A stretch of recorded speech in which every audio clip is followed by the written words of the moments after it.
Alright, so I thought it's time to do an unboxing video, but before we start, I'm going to enjoy my not beer that's in the Ben Belshi approved koozie. Let's see if this thing really works as advertised.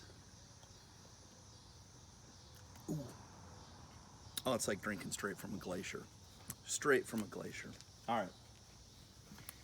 So, a while back I picked up my yard signs from Lowen Signs in Hutch. Let's see how they did. Gotta move my not beer out of the way.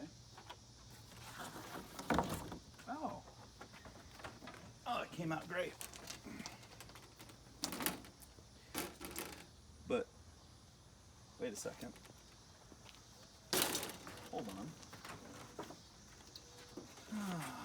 Oh no. Not there.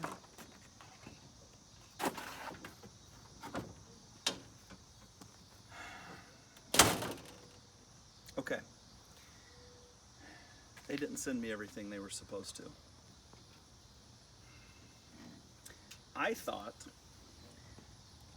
a real estate for sale sign would come with a yard to put it in. Check the box. There's no yard to put it in. So, a little embarrassing, but I gotta ask for some help. I need yards to put these signs in. If you guys could help me out, that'd sure be great. Talk to you later.